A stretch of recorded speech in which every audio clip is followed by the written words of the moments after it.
Hey now, cats, we're back again this week on part 2 of the Balls from Ellwood Halloween free-for-all. Spooky dooky. I have to tell you, we got so much content that Xtina and I... Oh, by the way, this is my wife, Xtina. Woo! And we have so much content this week, cats, that we really don't have to work too hard this week. We have so much cool stuff to show you. So much Halloween stuff, it's going to make your bones fall out. So, I'm just going to get right to it. I have a couple things I want to get to. Xtina has some really good depravity we're going to get to. And we got to get this show rolling because we got so much to talk about and so much to show you. It's already going to be a spooktacular event. See what I did there? Ooh. But anywho, I'm going to get right into it. I'm going to start off with some reviews. I had the opportunity, everybody, if you know Balls, I'm a fan of anthology horror films. I love them. Amongst one of my favorites is a little movie called Tales from the Hood, as you know. I was super excited a few years ago when they made a sequel, and that was a big mistake. It's virtually unwatchable. It's a very horrible film. So when I heard that they're doing a third one, I didn't have very much hope. But when I'd seen that Tony Todd was starring in it, that piqued my interest a little bit. And when I'd seen, the first 10 minutes online, it piqued my curiosity. And I have to say, I'm going to make it very quick. I was actually pleasantly surprised. I mean, it's nowhere close to the awesomeness of the first film. Nothing probably will be. But as for, direct-to-video during the Halloween time, it's an adequate time wasted. Absolutely. Which the last one's unwatchable. So, I mean... no, it was pretty good. It was pretty solid, I have to say. I mean, is it the best anthology in the world? No. But I've surely seen a lot worse. Yeah, it's definitely worth watching. 2 is definitely the worst. But, if you're bored and, if you want to watch an anthology... had a cool little twist, and I don't think it shit all over the first movie. So it sort of definitely had the, tried to have the spirit. Nothing's ever going to come close, but it wasn't bad. No, so, not at all. Out of 10, I'd probably give it a good 6. So, yeah, I mean, that's fair. The last one, I'd give a 0. So, wow. So there you go. So check out Tales from the Hood 3 during the Halloween season if you're in the mood for a anthology you might not have seen yet. Sure. Other than that, I'm looking forward to next weekend the Creep Show animated special on Shudder. Seen the trailer today. 2 stories, one from Stephen King, one from Joe Hill, which you'll know as Stephen King's son. Voices from Kiefer Sutherland, and who's the chick from Hill House? No. The show, one we watched on Hulu where she was faking the illness and. Oh gosh, what the heck's her name? The same thing. You're doing the same thing to me. I could picture her. Oh, what's her she name, played Rose? Gypsy Rose. Gypsy Rose. Yeah, she played Gypsy Rose. Yeah, that chick. She's a voice in it too. Gosh, I follow her on Instagram, and her name's that's gonna drive us. But anyway, she's in it too. So right. Looking forward to that. At the time you will see this, I've been looking forward to the Joe Bob Halloween Hootenanny all week. We'll finally get to see what those are tonight, the films. I'm hoping it's Halloween 3, but by the time you see this, you'll know. So, other than that, I'm looking forward to watching Barat 2. That looks really good. But I have priorities here. I have to, I got stuff to prioritize. do. Horror comes first. Horror always comes first. So, other than that, I've been jamming the new Laura Jane Grace album, Something Fierce. Super in love with that. And if you tune in later, cats, she actually did a song specifically for the Balls from Ellwood show. What do you think of that? Halloween themed even. Wow, so you're not going to want to special. miss that because it's pretty amazing. So I thank her. We like I said, we got so much other stuff to cover here. I go to the Living Dead Museum later. I take you through the museum. Oh yeah, that's a good time. That should be fun. Xtina was a camera girl. She did an amazing job. You don't want to miss that. Later on the show, I interview Speech Impediment Man at one of my favorite stomping grounds in Ellwood City, the Red Hot Restaurant. And we talked to him on the owner Paul about Halloween and see what they have to say. And there's much, much more. So keep your eyes on the Halloween free-for-all here, cats, and have a spooky good time. Other than that, I don't think I have too much more. So you know what time it is, cats. You know her. You love her. I married her. Ha Speaking, should we even talk about that? Yeah, sure. Why the heck not? I mean, before we get to that, I mean, I'll throw some quick picks up, but I mean, we do don't have feel very like, many yet, you know, it's a little early yet when we get more, but I mean, I think as horror fans, you guys might actually super enjoy the fact that we got married in Evans City Cemetery, which, as you know, is the iconic location where the film George Romero's Night of the Living Dead was filmed. So, everybody thinks it's pretty cool. It went perfect, I think, you know? And other than that, cats, I'll throw up a couple pictures. The great Doc Ivan did one where he actually superimposed characters from the film with us. And Xtina's channeling her best Barbara, and I'm a zombie, so I'll put that up for you to check out. But other than that, we have an all-new Depravity Corner, and we got so much content. We're going to get right to it. So you know her. You love her. I married her in Evans City Cemetery, cats. Let's go to Xtina and the Depravity Corner, and let's get the show rolling. All right. Well, in an effort to keep it Halloween themed, I found some interesting stories regarding crimes that have been committed while folks were in costume. Ooh. Interesting, huh? That is interesting. So this is courtesy of Listverse. I've never heard of this site, but it comes very interesting to me. There's several stories. I'll go through a couple of them for you because there's some are better than others. This one's a real gem here. In July of 2019, in Westminster, California, we were treated to a strange sight.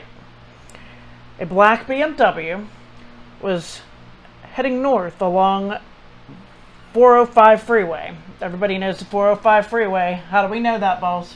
I don't know. The infamous O.J. Simpson car chase. Oh, was that it? Mm-hmm. I see O.J. He looking scared. Yeah, well, O.J.'d have been looking scared too if he's seen these clowns in this BMW. It's a car full of clowns, people. Car full of clowns. Are they insane clowns? Well, you know, I would guess so, because this is a little kooky. Whoop, whoop. Yeah, on the roof of the car, hanging out of the sunroof, was a chainsaw-wielding clown with a green wig. Was it real? Oh yeah, it was a real person. Was it a real chainsaw? No, it wasn't a real chainsaw. They found that out later. So of course they... If you're just driving along, you see that? I know, you shit your pants, right? And apparently there was several clowns in this car, and they're going 2 to 3 miles per hour on the highway. And now, the police catch up to them, and suddenly, wow, they have an accelerator. Now we're going 70. Okay, 70 miles down the highway, flying up the old 405, and then we somehow got onto the 90 freeway before deciding to make an exit for, you're gonna love this, none other than Venice Beach. There's always clowns at Venice Beach. If you've ever been there, you'll know.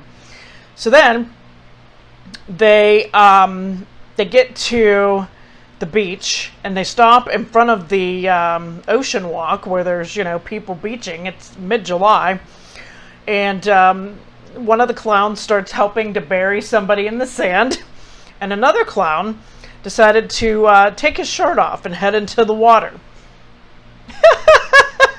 Now, what they were actually doing, we don't know. We don't even know what they were running from or what they were trying to accomplish. They were just being goofballs. They found a woman in the car with them, but she was released. They did arrest Mr. Damek Dissider. Yikes. And he was, I don't know if he ever got released on bail, but his bail was set at $75,000. And they did determine that the chainsaw was a toy. So I'm sure they were just being goofy. But yeah, that goofy crap will either land you in jail until your trial date, which you know will be several months, or, you know, a $75,000 bail. Don't do that, kids. Don't do that. Another odd situation here is back in February of 2019. See, we think 2020 is weird. Apparently, we missed some good shit in 19. in Sulphur, Louisiana. The police received a call about a suspicious-looking man in dark clothing wandering in and out of people's yards. They were searching for a man in black pants and a black jacket. Johnny Cash? Well, you would think, but no. What they found was a man in a gorilla costume. Oh. Uh-huh. That's way different. That's way different than Johnny Cash, yeah. So they told him to stop, but he fled, ran into somebody's house, I guess hid under their bed. And can you imagine, you're hanging out at home and some man in a gorilla suit comes in and hides under your bed? So they find him, and then they got away. Ultimately, they did, some more chasing and whatnot. He was subdued and taken to the jail. However, he was charged with possession of methamphetamine. And bananas. Drug paraphernalia and some bananas, yes. So yeah, we got some wild people, man. Wild people out there. We have a dude who dressed as Elf on the Shelf, driving drunk. We have the Elf on the Shelf driving drunk. He was, what was he doing? He was getting sick of the shelf, man. He doesn't need a drink. No, they came to Target. I guess he was drinking and running around Target, I guess. I don't know. What a wacko. But, yeah, there's some crazy shit. Now, we got a couple more here in a different article. This one is courtesy of Investigation Discovery. We have a Little Caesars worker. The pizza? Pizza. He had to kill an attacker wearing a creepy clown mask. And this was back in 2018. That'll fuck you up. I know. There was an evil clown outside a Little Caesars pizza franchise. And, well, I guess he tried to attack an employee. And the employee shot and killed him. Hey, why not? Should be clowning around? Should not be clowning around. There is no clowning here. Now, unless you're Art the Clown, hey, you get what you do. We got one other funny one I wanted to touch on here. Let me see if I can find it. There was, this isn't really funny per se. It's kind of scary. Like, that's the thing, I love Halloween, but it does scare me that people would potentially do something like this, like take advantage of it. That's when all the wackos go and use it to their advantage. Yeah, so there was a nightmare in Texas back in, it doesn't give me the date. It's been a couple years, though, I'd imagine. It says here, 2 male party crashers caused a panic in San Antonio, Texas. One of the men, dressed as Freddy Krueger, pulled out a shotgun and opened fire at a party. He injured 4 men and 1 woman. Doesn't sound like anybody died, but be careful. Maybe it was a dream. Maybe it was. Could have been. All right, one more for you. You'll like this one. In July of 2017, and I love how these things are happening in July. They have nothing to do with Halloween. So, that makes it even stranger. Well, nobody wants to ruin their Halloween. I know, right? Depravity. No. So, the 911 got a call up in Maine. There was a creepy clown walking down the road. I'm noticing a pattern. Yeah, with a machete. They found this, I guess we'll call him a young man. He's 31. Corey Berry. He was drunkenly strolling around, wearing a black hoodie and an evil-faced clown mask. He also had a machete duct taped to his amputated arm. Hey, it's like Ash. You can't even make this shit up. No, you can't even make this shit up. He, tried to escape, but, they got him and arrested him.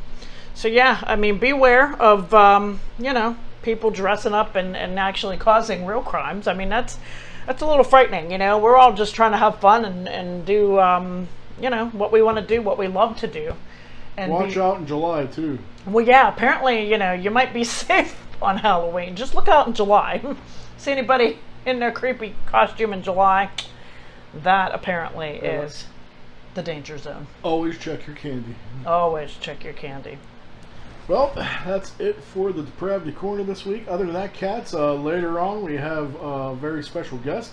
You know him as the lead singer of the horror punk band Rebel Flesh, Jeremiah Ingram. Not to mention all the other stuff we have going on, so please enjoy. Have a very happy and safe Halloweeny. And we will see you cats next week. And also, if you're in the old video store, be sure to pick up the Pale Door and Scare Package this week on Blu-ray. Absolutely. With tons and tons of features. Good stuff. Check them out, cats, and happy Halloween! Ooh.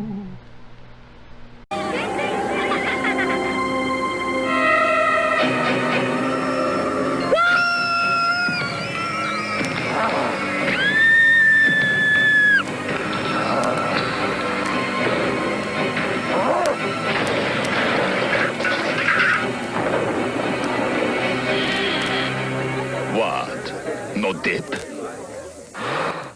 For a really great Halloween, pick up tons of Pepsi and Doritos.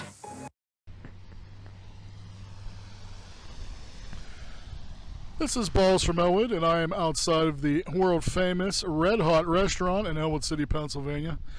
We're going to go inside, and we're actually going to meet a very big Howard Stern fan and owner of the Red Hot restaurant, my buddy Paul. And we're going to have a special guest show up here too later on, so stick around, cats. Let's go inside, shall we? Hey now, cats, we're back again this week on the Balls from Ellwood show, and today we're at actually one of my favorite locations in Ball's hometown, as you know, Ellwood City, Pennsylvania. If you ever want the best place to eat in Ellwood City, Pennsylvania, everybody knows it has to be Red Hot. If you want the chili and cheese dogs, the chili and cheese burgers, the chili and cheese hash browns, which that's where a lot of Ball's gut came from, I have to tell you. This is the place to come. This is the man you want to see. This is Paul. How you doing, Paul? Hey, Balls. How's it going? It is going very well, sir. I actually wanted to encourage my audience to come and support this very worthwhile establishment. I've been coming here since I was swimming in my dad's ball sack so far. But I wanted to say, you guys got to come down and check this out. And today is a very special Halloween theme episode. And I wanted to ask my buddy Paul here, what is the scariest thing that's ever happened while you've worked here? What is the scariest thing that's ever happened while I worked here? Has anybody came in here and tried to show you their cock or anything? No. We did have a streaker in here once. Are you serious? Yeah, back at the old Red Hot when we had that horseshoe counter, a guy came in with a naked paper bag on his head. How do you deal with something that scary? Oh, I just laughed at it. Oh, really? Oh, wow. So it would be like if I showed you my penis. Yeah, or vice versa. Now, can you tell me, can you reflect back, what's your favorite memories of Halloween, and what was your favorite costume growing up?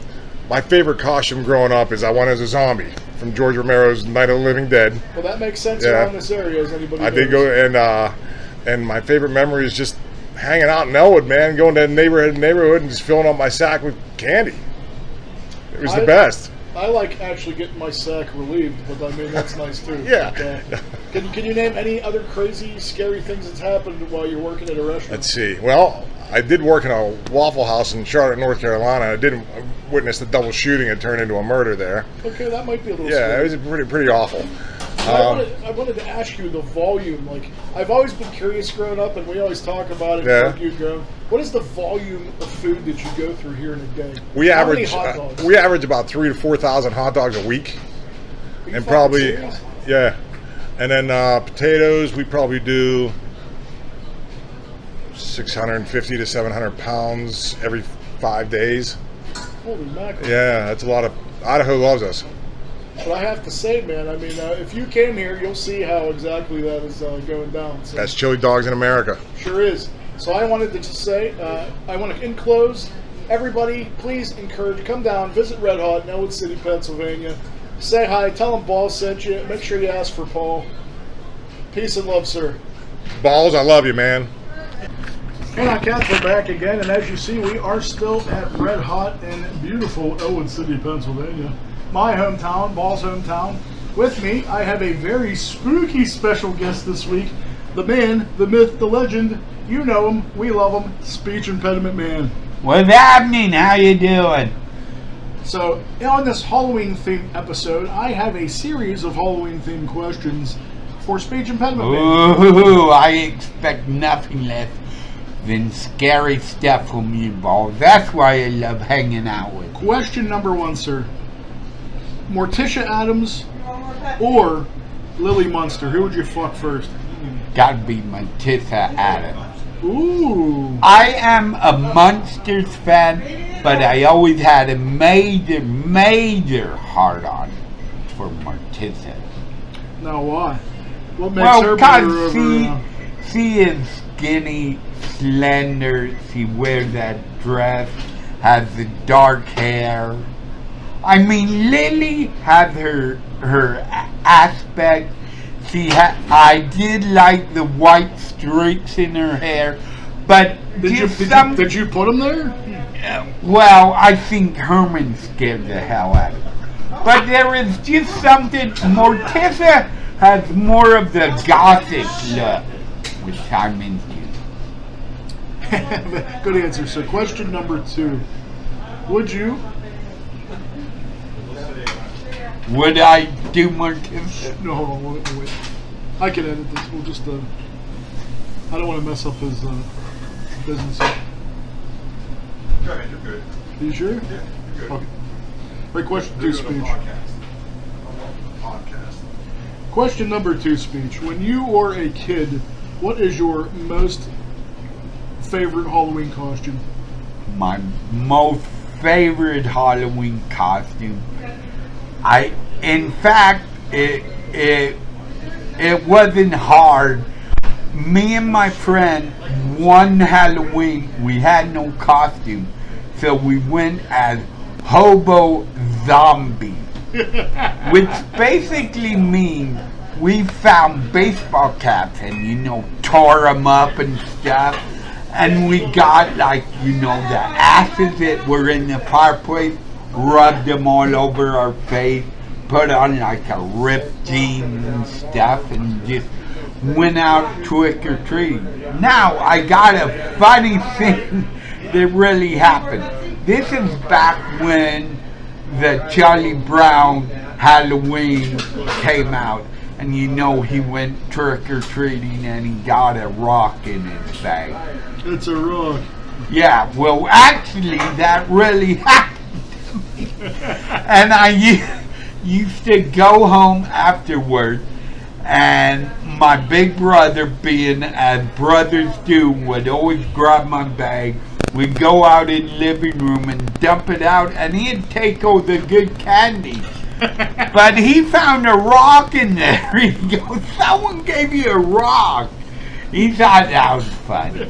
That is funny, man. What age did you stop trick-or-treating? I trick-or-treated up to 16. See, I got you beat. I trick-or-treated, I was 17. And the only reason I stopped was I had a lady, and she looked at both of us and my friend and was like, "I'm not giving you any candy. You have a fucking beard." So that was the end of my trick-or-treat career for sure.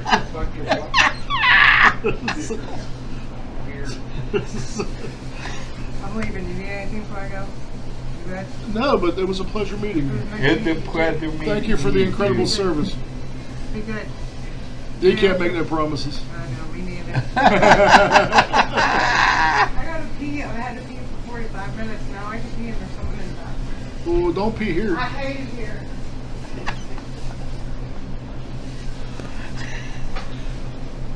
Next question, speech. Yes. Can you tell me, have you ever had any brushes with the supernatural?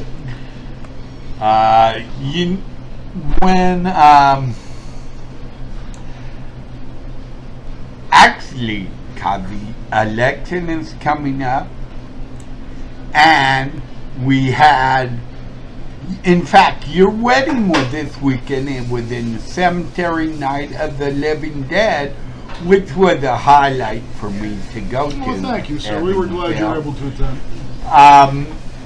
And with the election coming up, I'm a big Trump guy, and let's just face it, I think Biden is a dickhead. Does this have something to do with the supernatural? Yes, but I had a nightmare that night. Oh boy. That Joe Biden won the election, and Kamala Harris pushed Joe Biden off a cliff and killed him, and then Kamala Harris and Nancy had an all-out war to see who the president was and how they were going to get all the people under control if they were going to drug them, and it would be an all-out zombie apocalypse. Well, that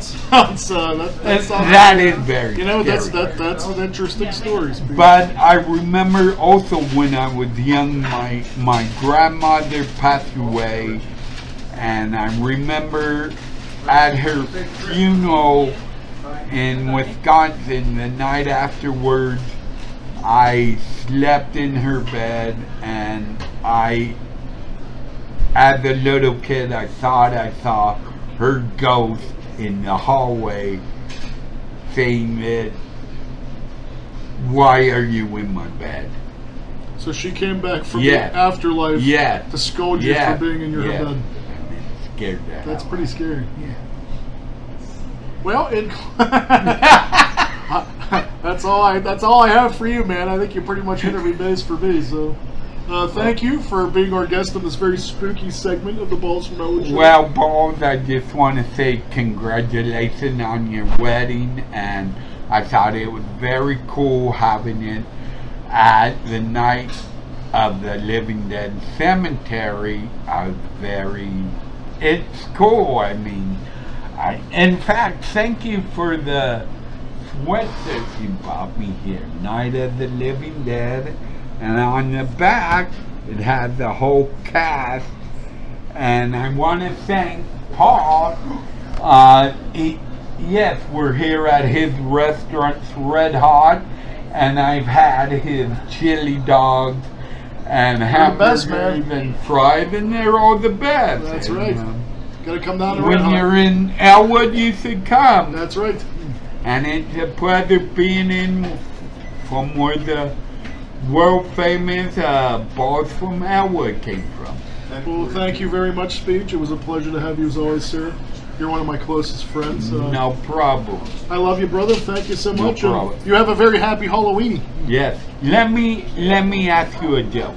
How many zombies does it take to screw in a light bulb? Cool, zombie comedy. I love this. I don't know. It doesn't matter because they're all dead.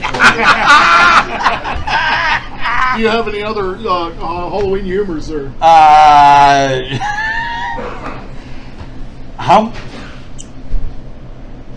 How many ghouls? No, I don't. Well, you'd have to leave it at that. You know what? But if it ain't broke, don't fix it. Let's just end right there, sir. That's right. There you Thank go. you, Speech. It's always a pleasure. Okay, I'll work on it next time I'm here. Next Halloween, you're going to tell us another joke. I'll tell you a joke. Peace and love, sir. Peace and love. Thank you. Peace and love. Hello, Laura Jane Grace here, coming to wish you a happy Halloween. And, okay, so favorite horror film. My favorite horror film is Sleepaway Camp 3. I can't really expand on why it's my favorite horror film, other than you just gotta see it. It's incredible. It's such a work of art. It's magnificent, and it is by far the best Sleepaway Camp movie. That being said, I'm going to play you a Halloween-themed song. Not a Halloween-themed song, just a Halloween-themed song. And this is my favorite Halloween-themed, well, this is my favorite horror movie theme song. Alright? So, this is for you, Balls and Xtina.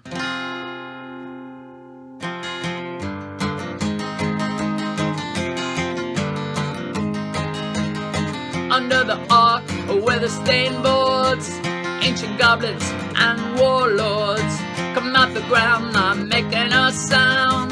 The smell of death is all around.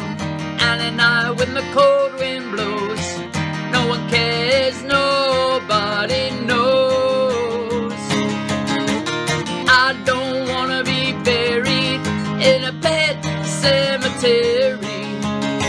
I don't want to live my life again.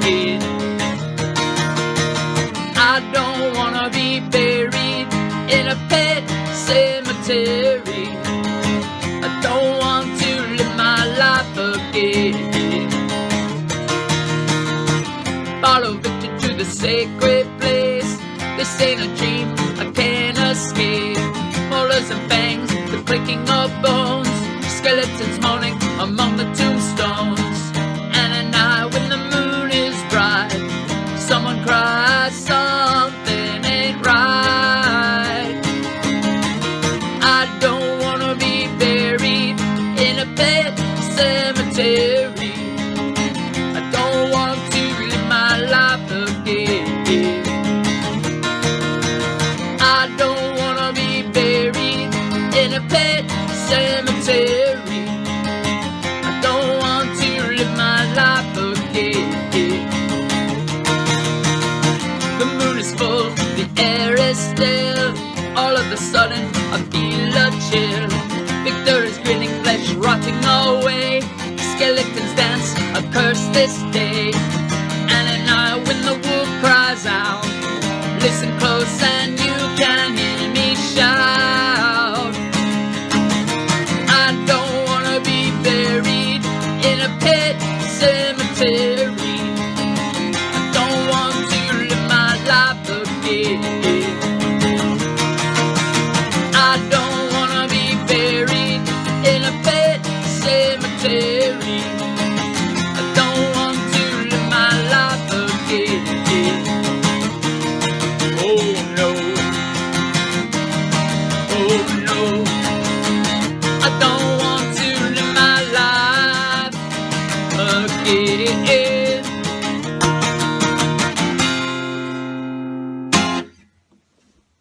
Hope that works, Balls and Xtina. Take care of yourselves, okay? Happy Halloween! Hey now, cats, we're back again this week, and with me, if anybody is a fan of the Balls from Ellwood show, everybody inquires about my incredibly fucking awesome theme song, and it's these guys. This is the lead singer, Jeremiah Ingram of Rebel Flesh. Anyone that knows Balls knows I love these guys, and I support these guys, and I recommend these guys every chance I get. So here he is, the man, the myth, the legend, Jeremiah Ingram, and I have a lot to talk to you about, sir. This is the super spooky Part 2 edition of the Balls from Ellwood Halloween free-for-all, and I could not have a Halloween show without Rebel Flesh, man, in some way, shape, or form, so I'm just going to get right to it, man. I was talking earlier, COVID's really fucked up a lot of live music and things, and I mean, how you guys have been surviving and coping during these fucking crazy times, man.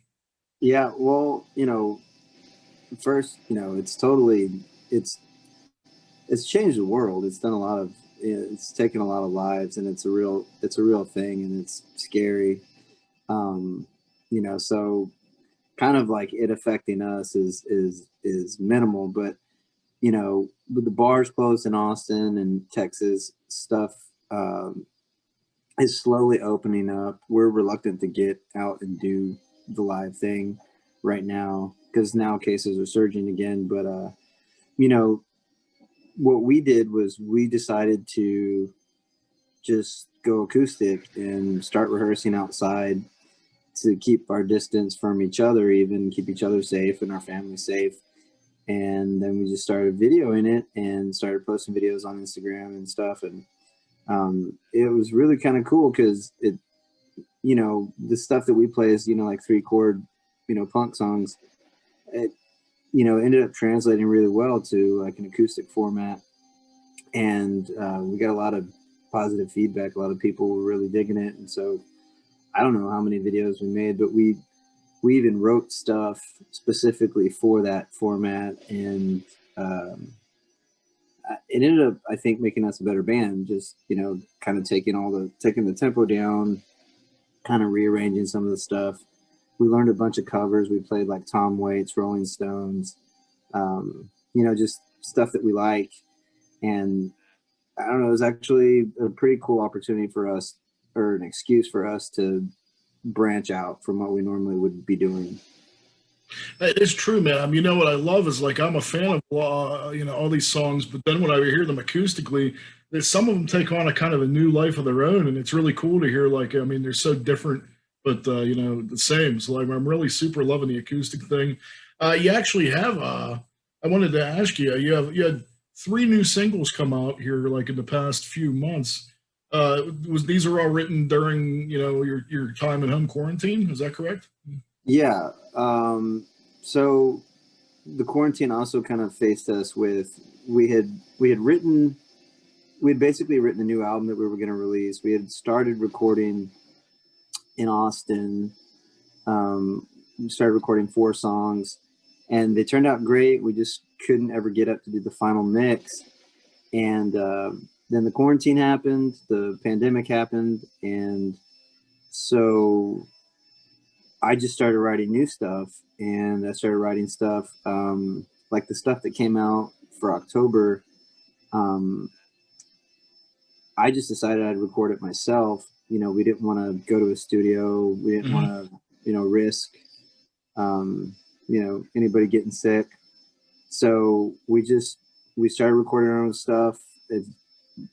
We're taking a whole new approach that we've never taken before. I mean, doing it in the living room on small amps, and most of it's like one take, and we're just going with it, and we're really digging like the raw kind of just the energy that we're capturing with it. And so it's not mastered, it's not really mixed even, it's just basically like 4 tracks live. And so like the first song is called See the Light, and it's for an independent horror movie coming out called The Radcliffes. I'm glad you said that, because I wanted to break down each song, and I wanted to see where they were about and where they came from. And I am really digging that like stripped down garage rocky sound. Like, it's cool. Now I realize I didn't even realize you were doing that in a living room. I mean, it's just fucking awesome, man. It brings me back to the good old days of punk rock. And yeah, that was kind of like the like in my head, faced with the lack of opportunity to play shows, lack of opportunity to go finish our record or whatever we were doing in the studio. Was like in my head, I was like, I'm gonna record us ourselves, in the living room. And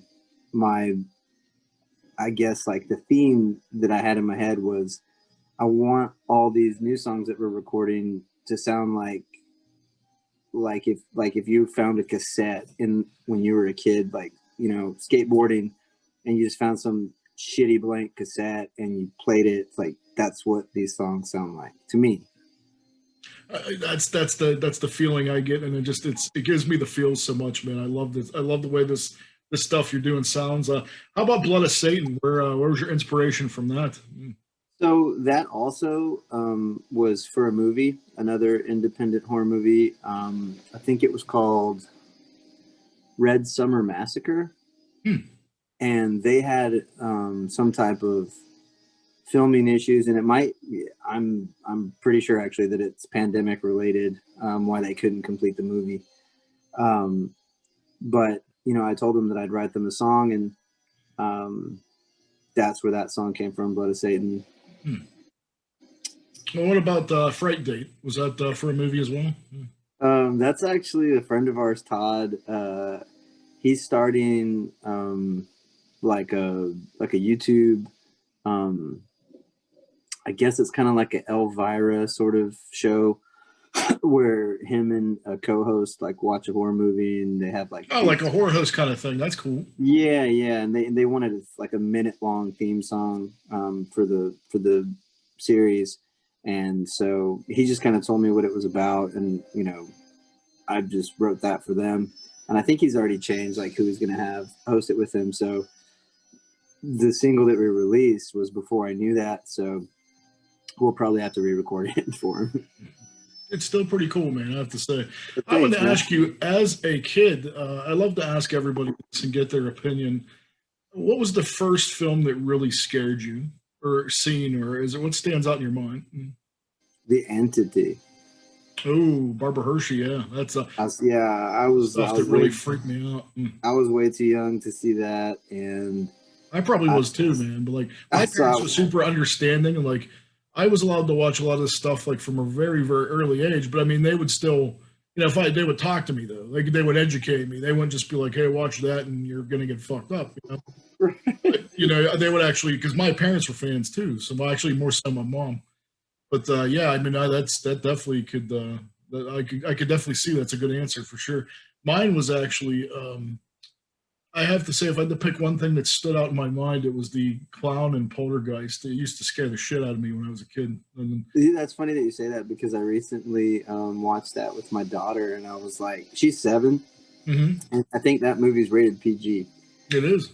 And I hadn't realized that, and so she'd been asking me if she could watch a horror movie, and I was like, okay, we're gonna watch Poltergeist. Don't get scared; it's gonna freak you out. She did. She thought it was funny. She thought the demon monster thing was cute. Like, it did not scare her at all.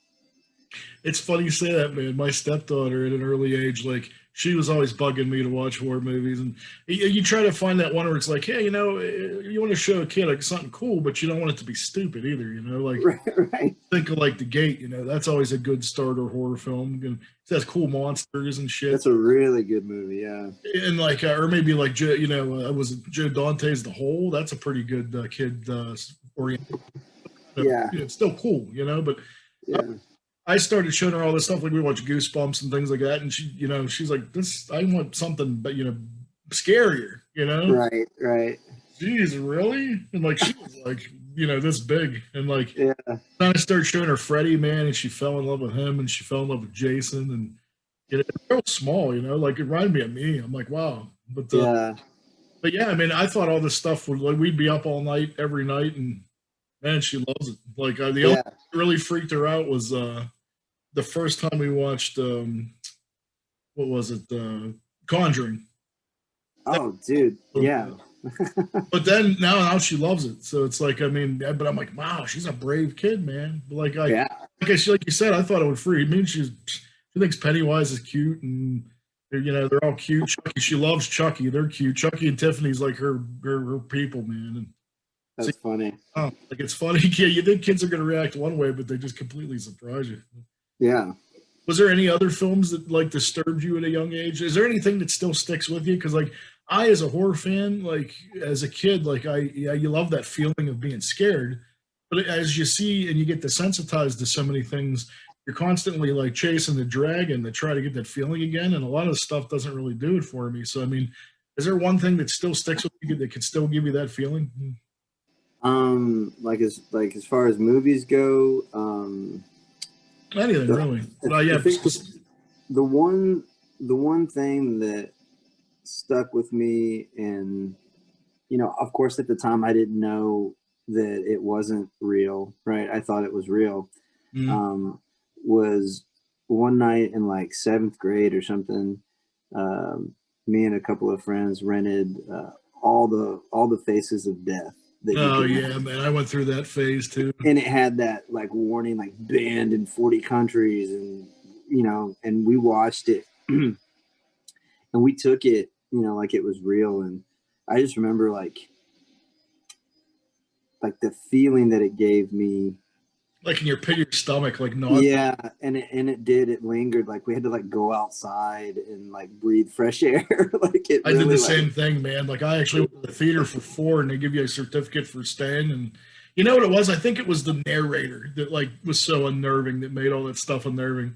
And like, I mean, some of that stuff. I mean, most of it was fake, but some of it was actually peppered in with like real stuff too. Yeah, some of it was real. Yeah, like the animal abuse and stuff. That was all real, and that disturbed me. Like the thing of the monkey brains. That was that still bothers me to this day. You know, like yeah. So that was animal stuff. Oh, probably Faces of Death. That one really kind of that's probably made an impact on me. I still think I'm scarred for that too. Yeah. Moving right along though, I'd actually like to, since we're talking about you know, this is the Halloween episode and we're talking about horror films, I would love, sir, to get your favorites and your least favorites. And I love to talk about both and one, because like, I mean, I could name you off all my favorites very easily, but I could also name you off the worst films I've ever seen and why they're that bad. Some, yeah, like I'm not talking B movie, like they're so bad, they're fun, they're good. I love that. But I'm talking so bad that you're just, there's no redeeming quality whatsoever. Okay, so that'd be like a crazy kind of list. So I'll just do like favorite recent and least favorite recent. That sounds good. So my favorite recent, which I'm not sure, I didn't check the year, but I'm sure you're hip to it. I'm late. on a lot of this stuff because I don't have a whole lot of time to watch movies that are inappropriate for kids. That's tough too, man. I get it. But have you seen that movie Haunt? What is it? Haunt? No, I haven't seen it yet. No. Okay. It's on Shudder. Oh, dude, I'm so behind on stuff too, man. I got like 20 things in my queue I gotta watch still. Dude, you need to watch. I haven't got to watch it. you need to watch Haunt like tonight. Oh, you said Haunt. I thought you were saying something else. Haunt. Oh my God, I watched that when it first came out. I'll be honest with you, that was my favorite film of last year.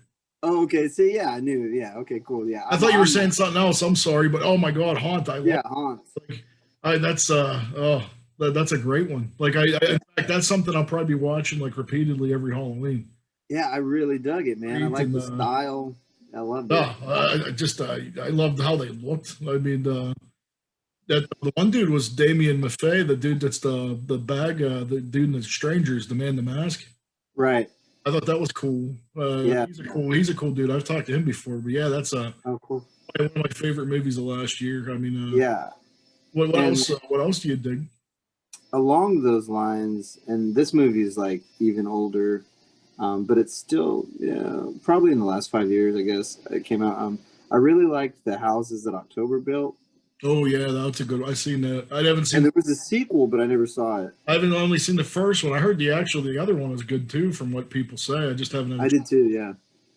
But I really like that one. Have you seen Z? I thought Z was really good. No, I didn't see it. It's really spooky, man. Is it? It's on Shudder, and it's about like I always think like the imaginary friend thing always freaks me out, man. Like sure. When I watched was it Daniel's Not Real? That was about an imaginary friend. That's on. Okay. Well, Shudder's really been hitting it out of the park, man. I gotta say, they really have been acquiring some really good stuff. That Z one stuck with us for a long time. Okay, cool. Scared the shit out of my. We're laying in bed at night and it's all dark, and I always like, "Hey, watch out for Z." And he's like, "Shut up." But you check out one out if you have. Plus, it's kind of short. You can probably get through it pretty quick, and it's never boring. Like it starts out and it has so many twists and turns. It's really really good. Train to Busan. What about that? Have you seen that? What is it?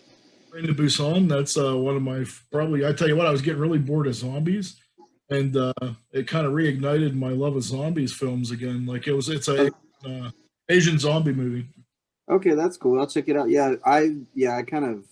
It's really suspenseful, man. Like I haven't really done the zombie thing, so I kind of steered clear of it. Yeah, I mean it. I kind of got burnt out for the longest time, but that kind of jump started it, man. Then we, like I said, we just got married in Evans City Cemetery. Yeah, congratulations. By the way. Oh, thanks, man. And it was a bummer, man. The living store, like they had a store in a museum, and like it pretty much documented the whole Night of the Living Dead thing, the whole zombie thing in our area, because that's it's history. It closed because of COVID. I just went over this past weekend, and this past weekend was the last one before it all shut down because of COVID. Wow. So I was actually lucky enough in this episode that we're filming now, they let me record the whole museum. So that'll be, documented. They're trying to restart Monroeville Mall where Dawn of the Dead was filmed. So hopefully that will happen. So yeah, that's cool. Film that, and it was cool. Let's talk about bad films, like the films you can't stand. I have an all-time, brand new, least favorite, can't stand.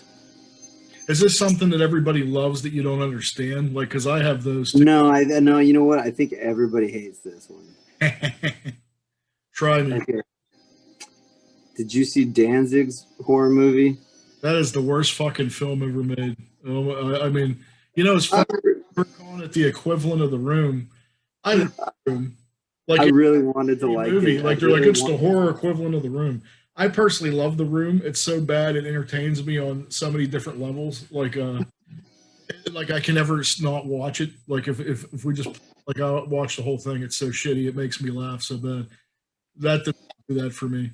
I didn't understand why they were speaking French the whole movie when nobody's French, and Redneck breaker.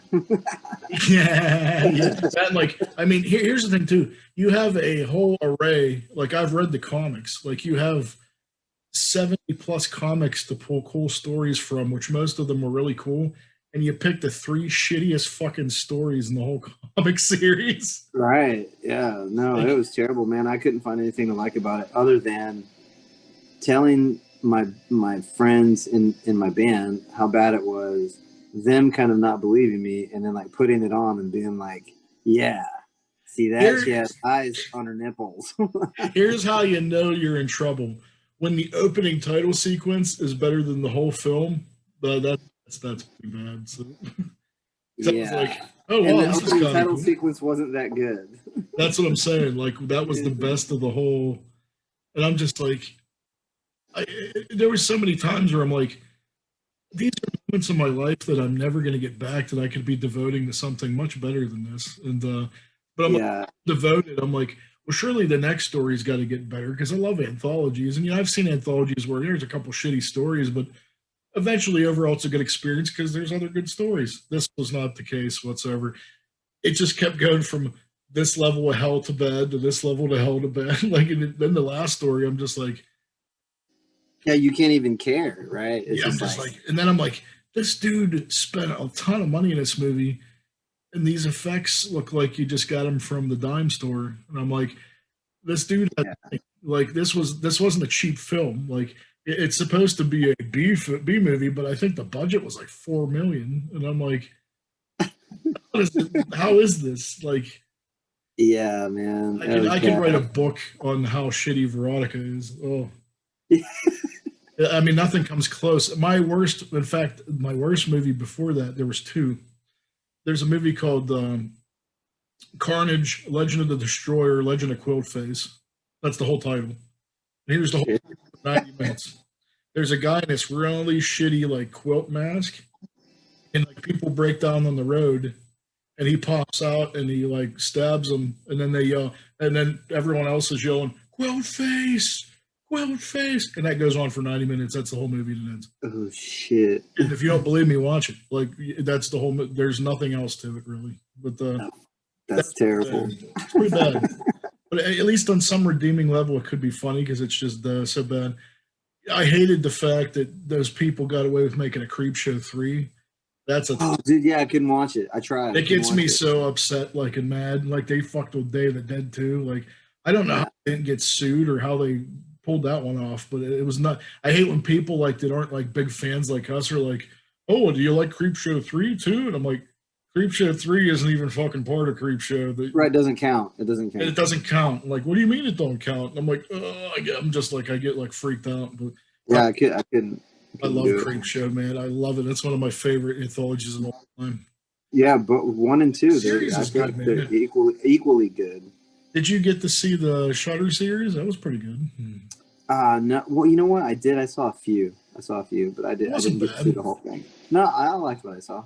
I think this new season's going to be pretty cool. I actually got to meet one of my big heroes, dude, Tom Atkins, and I got to talk to Adrian and Barbeau. They came for a Creepshow reunion back before all this shit happened. Oh, sweet. We got to get pictures with them, and they were doing a Creepshow reunion. I love her, yeah. Oh, it was great. So it was cool to see her in that. But how about other movies that are so shitty? Is there anything other than Veronica? You have to have a couple other ones.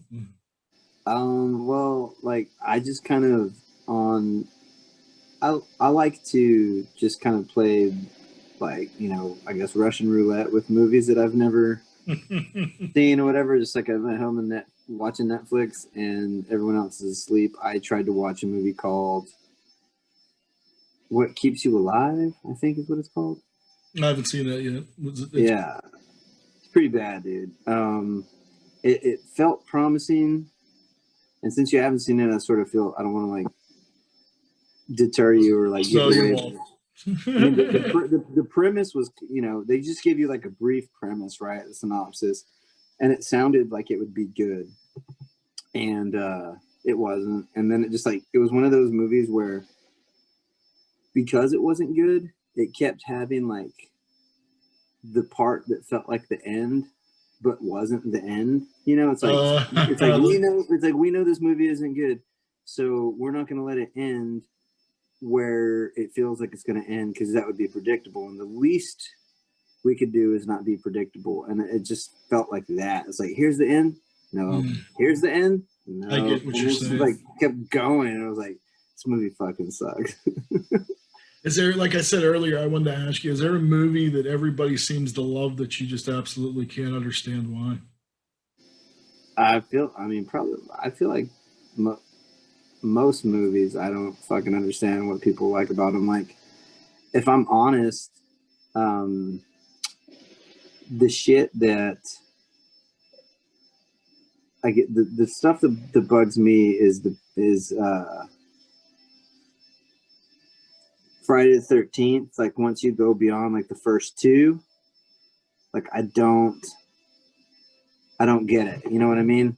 Like, aside from like the nostalgia, like I remember like theaters used to put up like a big Jason mask when I was a kid for like part 5 or part 6, and there's like a nostalgia quality to it. But beyond like the first two, they just don't fucking make sense to me. Well, yeah, they kind of became a by the number slasher after that. I mean, the first, and I know, like, solid thrillers. Jason's iconic. You know, he's up there with Freddy and Michael Myers. But they did the same thing to the Halloween franchise. You know, like they started to like mix in all this, like what was like a cult was involved. And the Thorn legacy. And it was like, that's when it really started to suck. You know what I mean? because the first two Halloweens are fucking awesome. Oh yeah, people talk shit on 3, man. I've loved it since I was a kid, and I've defended it. Yeah, I never didn't like 3. I always did, and I never understood why people shit on that movie so bad. Of course, everyone to see Michael Myers, that's the case. But if you went back and you actually seen the story of what that was supposed to be, he would just wanted to make a different film every year. And then Michael Myers became so popular where he got pigeonholed into like having to make Michael Myers after that. Like, I thought it'd be cool. The idea was cool. Like, it'd be cool if you go every year and you see a different story. Well, and first of all, yeah, that's cool. And second of all, that was the 80s, man. And like, I was watching movies on VHS, and none of the fucking titles made sense. Like, one of my favorite movies was called Ninja 3: The Domination, and there was never a fucking Ninja 1 or Ninja 2, man. I know. You know what I mean? So like, I watched Halloween 3, and I didn't give a fuck that there was like, it was man. Like, that was a great story, but that used to freak me out thinking about. You never put on a Halloween mask as a kid again after seeing that film and not think about Silver Shamrock. Right, yeah. I really like that one. I mean, I really liked Halloween 4. You know, it's like that one. 4 is good. 5 kind of gets a little weak. Yeah, 5 is where it falls off. Yeah. What'd you think of the last one though? I sort of thought it was not too bad. I mean, the one the recent one, Jamie Lee Curtis one. Yeah. I didn't think it was bad. I thought it was better than a lot of the sequels. I mean, it was okay. I guess for me, and this ties into your question about what do I not like that everyone else likes. I can't get behind the like Jason or Michael Myers beyond like the first 2 movies, where it's like, I get it that it's a dude and for whatever reason, like, he's tough as nails and he's fucking freaky and he wants to kill. Okay. But after like being shot and thrown down a cliff or burnt up in a car wreck, or you know what I mean? Like, you can only suspend disbelief so much. Yeah, so many things. And it's like, it's almost like it's pointless to be afraid of it because it's just this force that can never be killed. You know what I mean? It's like pointless to why even run? You know, it's like, you know, I don't know if this makes sense to you. I see what you mean. You know how like Superman is obviously like one of the first superheroes they came up with, and they just gave him like every fucking power. Like, he's got everything. Then there's only one weakness. Yeah, they gave him like everything. And so it's like, it's kind of like pointless for Superman to even exist because he's just this like indestructible force. I mean, besides the kryptonite that's like from another planet. And, you know, had they known that superheroes were going to be a big thing, I feel like they wouldn't have gone like full force and made him like be able to fly, X-ray vision. I mean, I know I sound like a nerd right now. No, dude, I'm a complete nerd, so please. but you know what I mean? It's just like when something is like so badass, it almost takes away its badassness.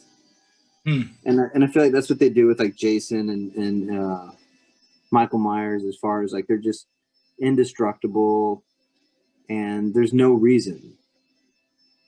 Like Freddy makes more sense to me. Freddy makes more sense to me, you know? I think he's the most terrifying out of them all. Like everybody's like, Jason, but I think he is because I mean, inevitably everybody sleeps. There's no controlling it. There's no stopping that. So eventually you're going to have to face, you know, the boogeyman. I mean, Jason, you could possibly get away or run or this or that. And I want to say, I could be wrong, but I want to say that Nightmare on Elm Street was based off of kind of like, or loosely based off of real events that were happening in California at the time. Yeah, I read that. Like in the Asian community or something. Yeah, there was some weird some dream killer or something. Well, they were having like a couple of kids. Wes Craven got the name from a bully that used to beat him up in high school, but he actually got the idea from a news story, that the one that you're talking about. Right, like it was like they found a kid that had died, and they had found like stay awake pills and coffee, and he had been he was afraid to fall asleep, and it ended up being I think more than one or two kids. Yeah, it was I think it was like three or four. So yeah, and so some of the most scariest stuff is based in reality. I mean, yeah. I totally agree. I always think he's the scariest because I mean, you can try and all you want, but eventually you're going to succumb to sleep. All the other ones, I mean, there's a chance you could run or escape, get away, maybe, but you're never going to not sleep. So yeah. There's like just the element of originality to the Freddy Krueger. Even those went off the rails after like 4, you know, like. No, they totally did, yeah. 3 is my all-time favorite. It always will be. Yeah, dude, Dream Warriors. Dream Warriors will always be my. 1 and 3 are just iconic.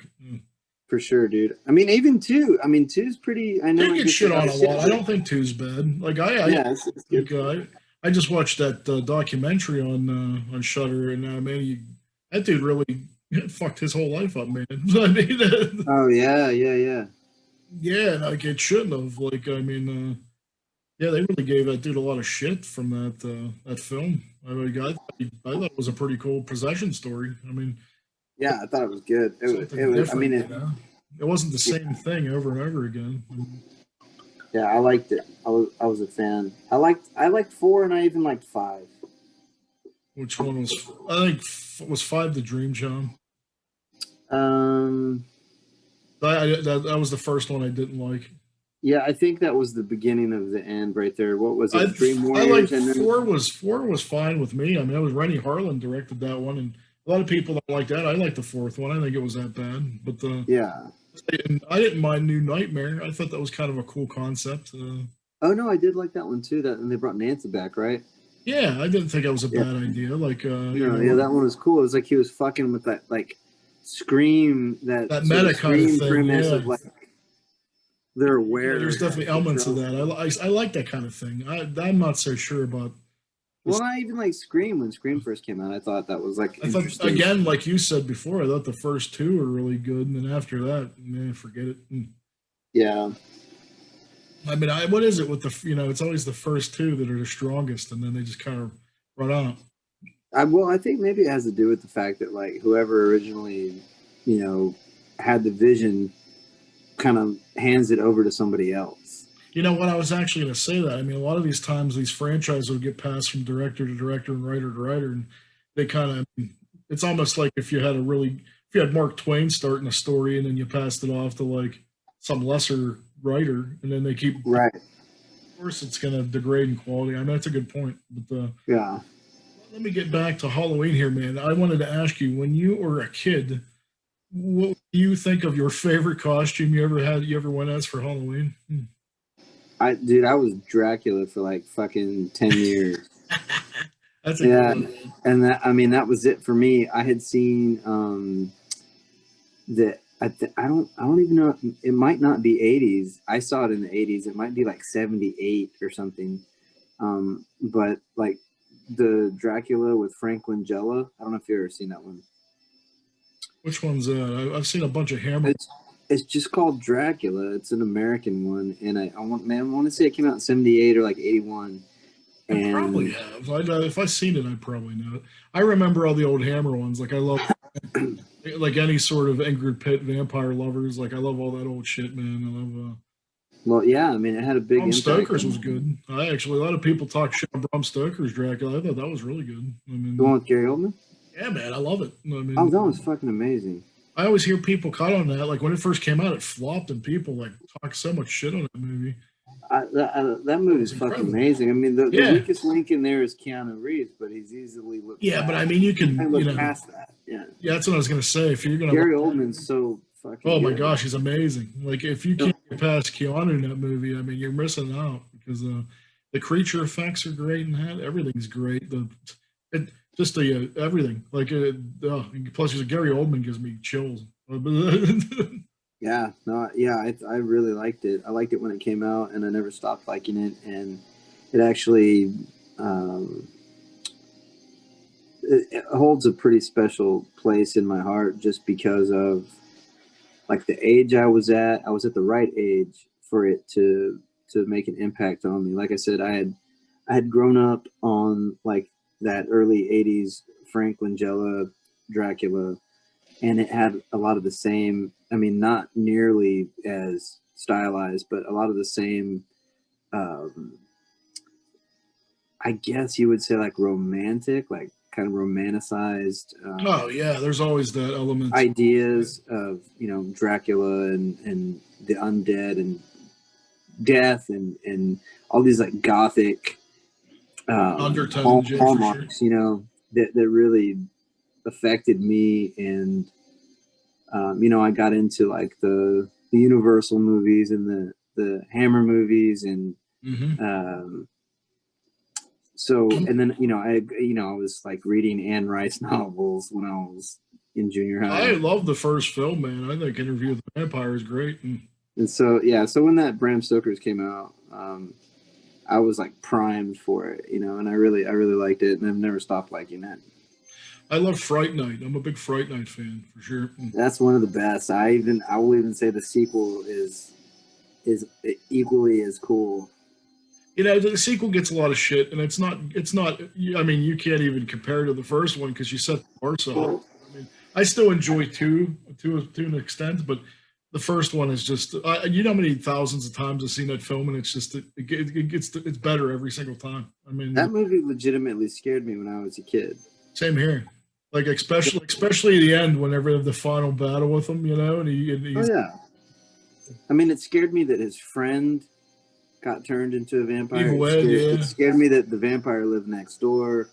It scared me that like the vampire represented some type of authority because he was able to like befriend the mother. It was just like it was a fucking nightmare. Like holy shit, like you're just fucked. Yeah, man, I loved it. This vampire was like, what? What'd you think of 30 Days a Night? The first one, I think that's a pretty good modern vampire too. I like that. I like that one a lot. I think that's I was super impressed with that. But the second one, that was garbage. No, yeah, I like that one a lot. I think anytime you can take one of those sort of classic themes and set it in a remote location, or just a unique situation. Mm-hmm. Like what would happen if vampires lived in Alaska or whatever you know what I mean? Like that was a pretty original concept at the time. It is great. Anytime you can do something like that, I think it makes for, at least if nothing else, like an interesting watch. Like what are they gonna do with it? What age did you stop trick or treating? Oh, dude. Probably.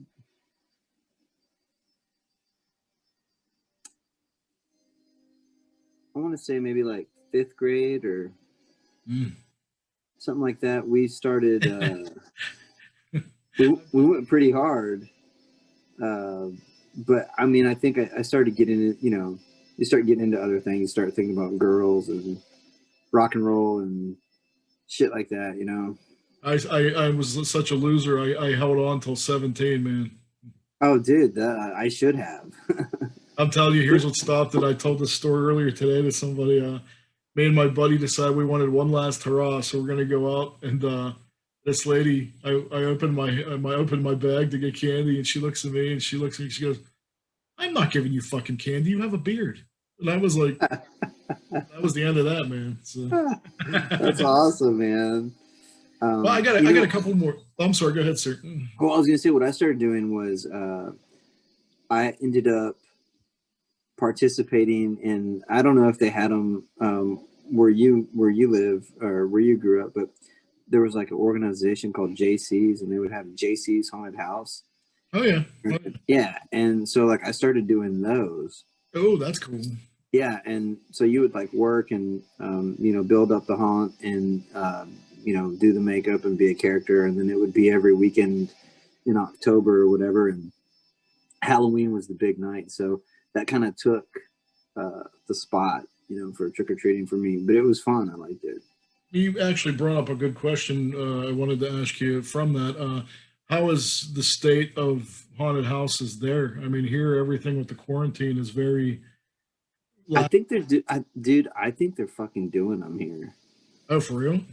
I think so. I know there's something in like just north of Austin.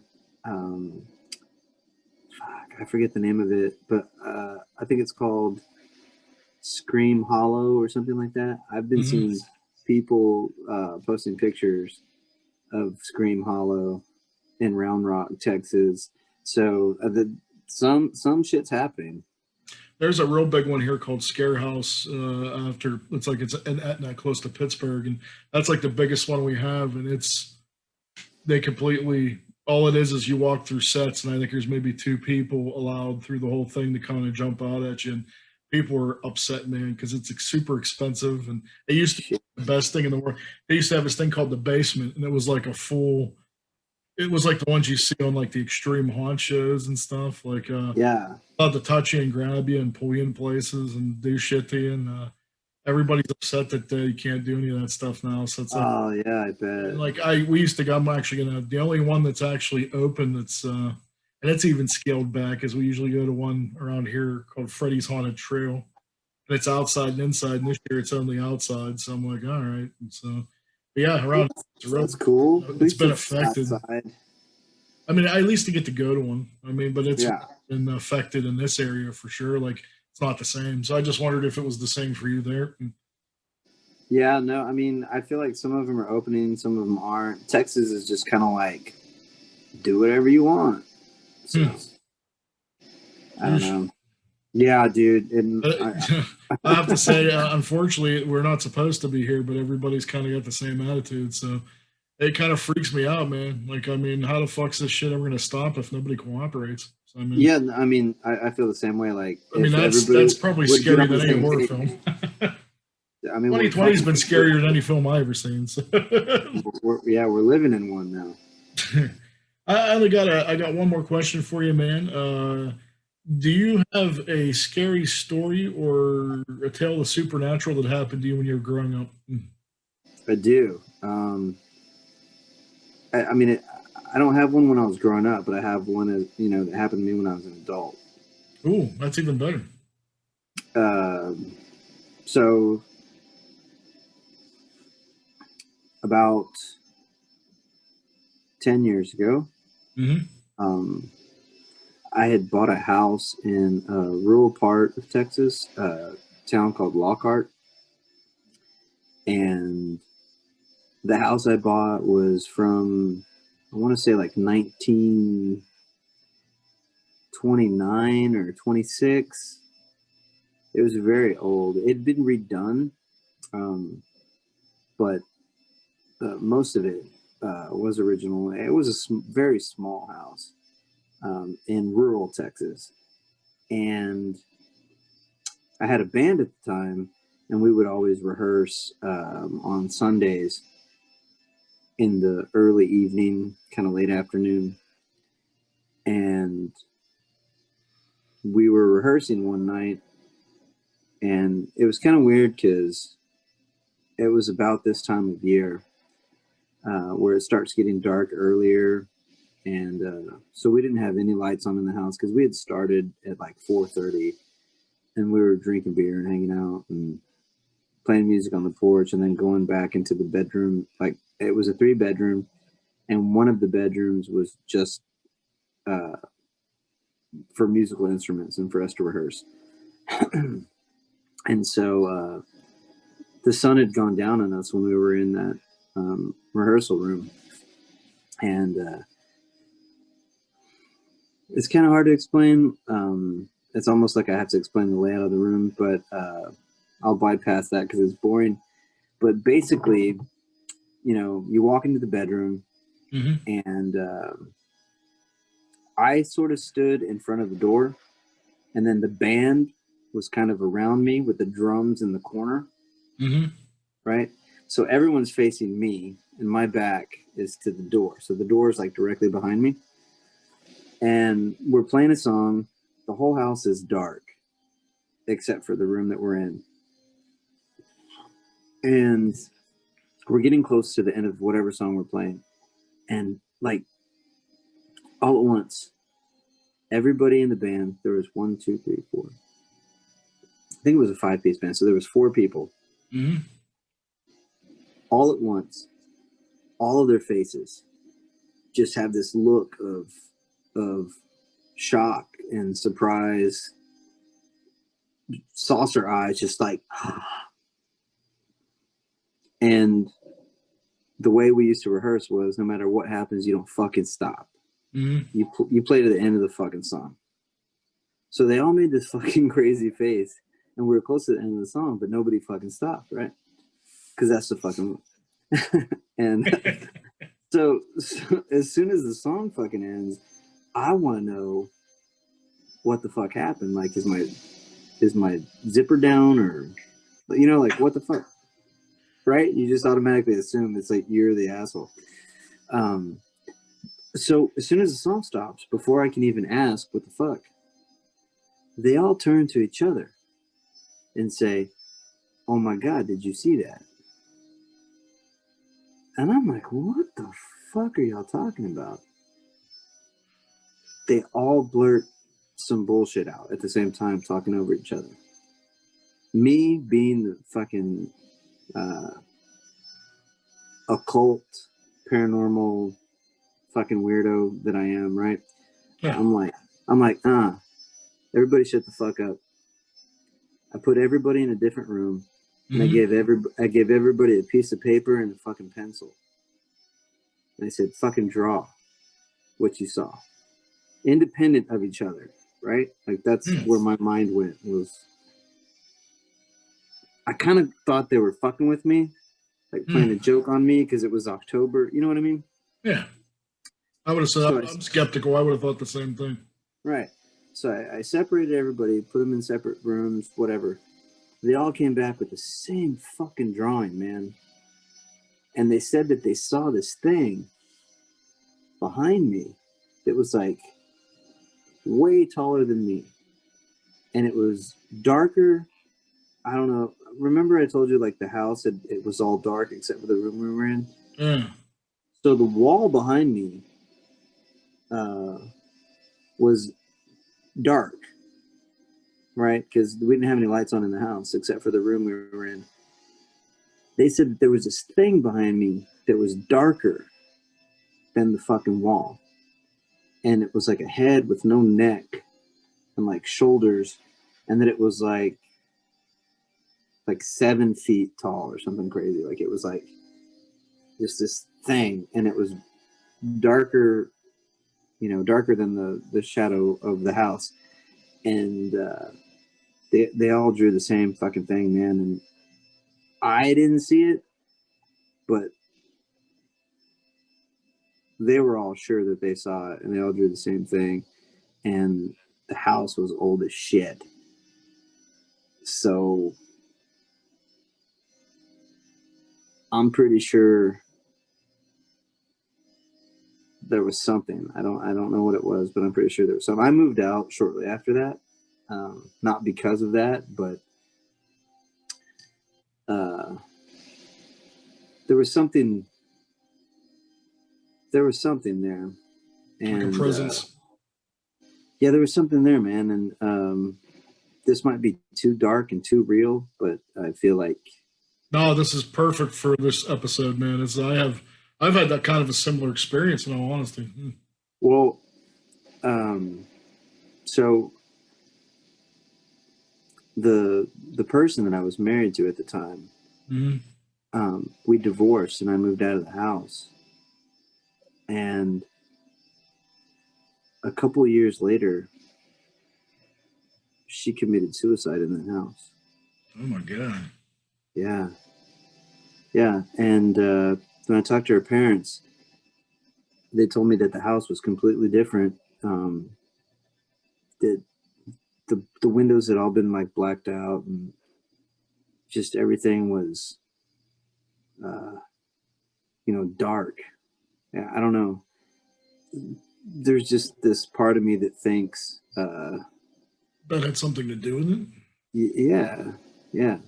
That would be that would be the first thought on my mind. I mean, Yeah. It's really, oh, that's crazy. like I said, I'm sorry. I know that's really dark, man. No. Are you kidding me? That's terrifying. But that's honestly sort of the way that story ends. It's funny, man. I don't want to keep you because I know it's late, but I'll tell you mine quickly because it actually kind of goes along with your story. And I believe you because I had actually I lived in a house that was bisectioned off, and it was old as shit, like you were saying. And I had a neighbor upstairs, and she was a really good friend of at the time I was married to a psycho. And there was always, like it's funny because like you watch movies like Ju-on, and they're like, oh, things manifest from like hatred and argument, fighting, and all this. Sure. I sort of almost feel like that things do attach like to certain places from that.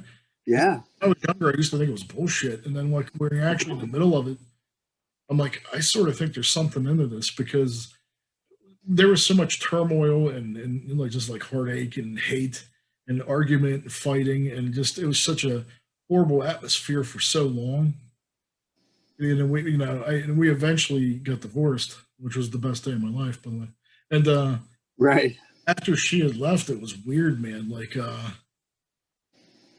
people used to. I had good friends. They were like my second family, and they were directly across the street from me. And we would always sit on their porch, and they would say they never wanted to tell me because they thought it'd freak me out. And yeah, it did kind of because I was there by myself at the time, and I started to hear weird shit upstairs because like my friend moved out, and she got married, and it was empty. So then it would be like almost like clockwork, man. I'd be just here hanging out, and like after like 1 a.m, people you'd start to hear shit walking around upstairs and pounding, and I'm like, this ain't even possible. So I started telling my landlord, and he would go and check it out, and he's like, there's nothing up there. And I'm like, okay, that's weird. So then I finally come to find out, like months later, they finally tell me across the street, like every time I would go back home and I would go into this apartment, they would watch, and they even said like the neighbor seen it and other people down the street would all see it. They would see, it was a glass door, you could see right into my apartment in the level that would go upstairs. They would see some black figure that when I'd walk across and I'd come back to my apartment would go pretty much follow me and go right back into my apartment. And it was really fucking weird, dude. And it still freaks me out. Like, it freaks me out to this day. Yeah. I thought they were fucking with me, because, like, they, Sure. So then I talked to, like, the whole family, and every single one of them seen it.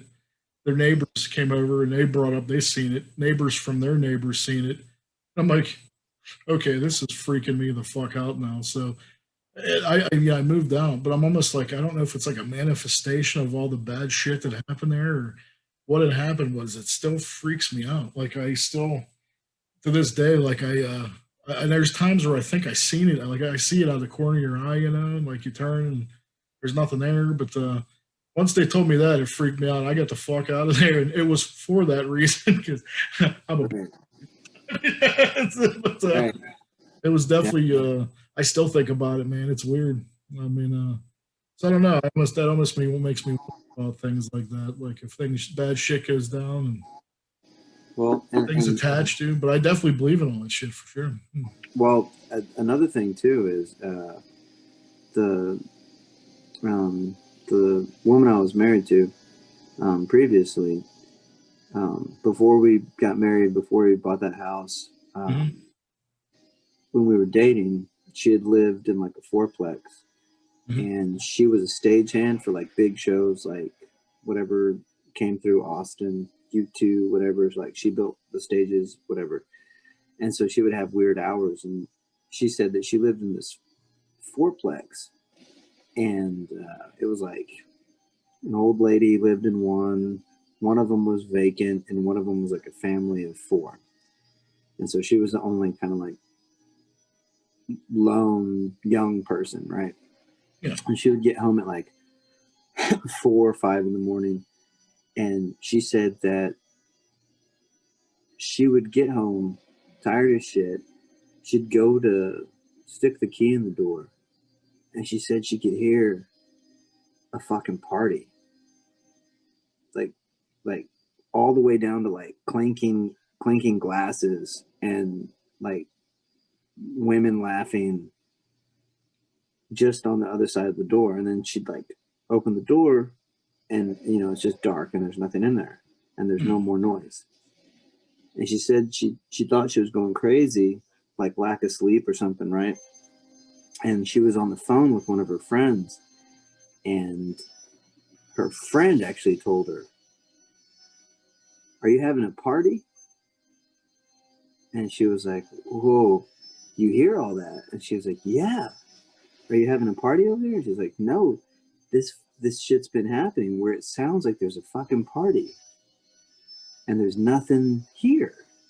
And she was like, "I'll show you." And she stayed on the phone, opened the bedroom door, went out into the living room, and it was dark and there was no more noise. She left that place in the middle of the night. When she got home one night, she heard the party noises. She opened the door real fast. Party noises stopped. She was tired of it. But she was also very physically tired. And so she went to go lay down in her bed. And when she laid down, she said she felt like the shoulder and arm of a person in the bed. Like when she laid, like if you were to lay down next to someone, she said it was just like that. Like she laid down next to somebody, but fucking nobody was there. She was like sure as shit, like it was like somebody. And she left all her shit. She left her bed, her furniture, all her shit. She left that night, and she never fucking went back. Dude, I don't blame her one bit, man. So I don't know if she had like some sort of sensitivity to that type of thing. But yeah, she had seen more than one strange thing. I think the biggest problem I have with this is like, I've known several people that has had experiences, and I've personally myself, and people like to associate any sort of mental illness with it just because it scares the shit out of them. That's not the case at all. Like I know everybody I know is, I know them very well. I know they're very serious people and they're not fucking with me. And like everybody, they just, I think people like to do that just because it makes them feel better and it makes them less scared. But I hate when people. Well, it's a way to explain the unexplained, right? Yeah, but I mean, anybody that actually goes through that knows better. I mean, yeah. Well, I have to say, dude, you definitely you didn't disappoint for the balls from Ellwood Halloween special. You definitely brought Man, it, so I thank you for that. But thanks for having me. oh, dude, thank you so much. Before I let you go, though, we have to do some important stuff here. I actually want to. I want to tell the audience here, how do they get these awesome T-shirts, man? Holy shit! I think you just messaged the band on Facebook and we sent them. The eyes even glow in the dark. Ooh. They do. That was actually a surprise for us. We didn't know they were going to do that. Told you I'm a fan. Dude, nice. But yeah, if you want that cool T-shirt so you could be cool like balls, you have to go on Rebel Flesh's Facebook page or Instagram page or any place where you're at, right? And just hit the band up. Right. And it's going to be the best money you spend because these are fucking awesome, I have to tell you. Thanks, man. Yeah, the eyes glow in the dark. What else can we look forward to in the future here? Like, how do we keep in touch with the band, I think is what I'm trying to say. Just through the Facebook and Instagram. We have one more single coming out in October. Can I tell them the good news? Yeah, sure. That single I'm actually going to be premiering on this very episode at the very end of the show, so don't miss it. I can't wait to premiere it. Can you tell the audience a little bit about it? Yeah, the song is called VHS R.I.P. Kind of wrote it for a friend of ours who runs a magazine called Gore Noir. He's dipping his toe into the independent horror movie scene, and we kind of wrote it for him. That's about all I'll say. Now, are you going to continue to release things periodically, or is there actually going to be all these going to eventually be an album at some point? Yeah, I've got 10 singles I'm releasing through November, and then start of the new year, I'll probably compile all of them with 2 new songs and do a full length. Yep. I can't wait, man. I've been looking at this. Has actually been getting me through these crazy times, man. I fucking love it, man. I can't thank you enough, Jeremiah. I've always loved you guys. Thank you for being a guest, and thank you for thanks for having us, man. Thanks for spooking me the fuck out tonight, man. This is I'm the same here, man. Your story was great. Thank you, sir, from the bottom of my heart. I'm gonna have some great videos that Jeremiah's let me put up too, Kat. So make sure you stay tuned to the end. Hit up Rebel Flesh. It's I'm telling you, you won't be disappointed. One of my favorite bands in the world. You got to get them out. Jeremiah, peace and love, man. Peace and love. Thank you for your time. You're always an incredible guest. And I have to say, man, you're actually the most return guest I know on the show here, and I'm damn proud of that. So, woo! Me too. Have a great night, man. Happy Halloweeny, and we'll be in touch for sure, sir. All right, you too, man. Peace and love, man. Boom. Oh, all right, man. Late. Love you, brother. Good night.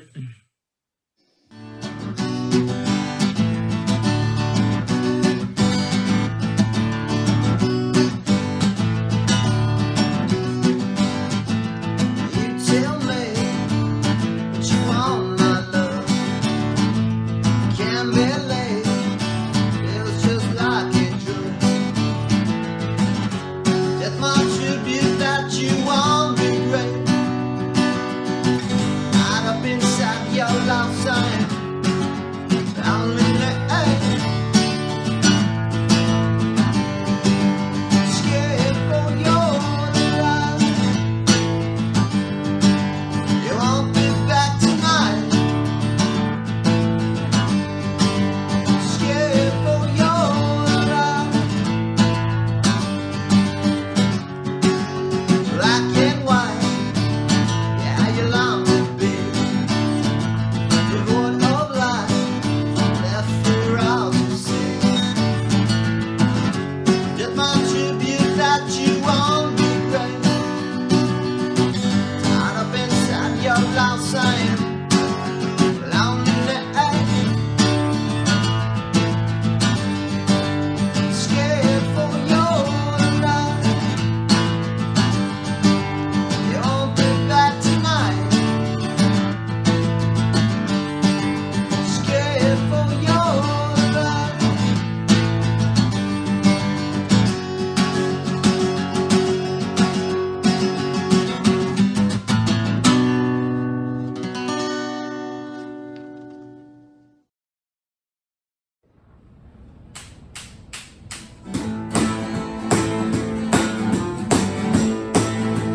always gone.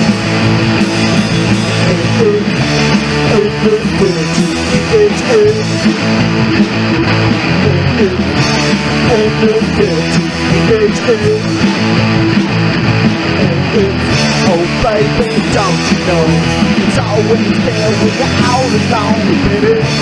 Indiscreet, it's it.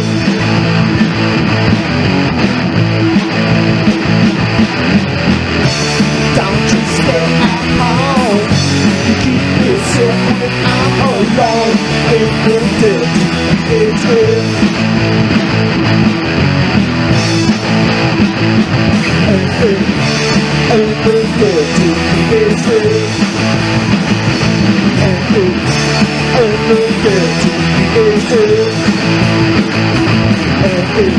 Oh baby, don't you know it's always there when you're out alone, baby.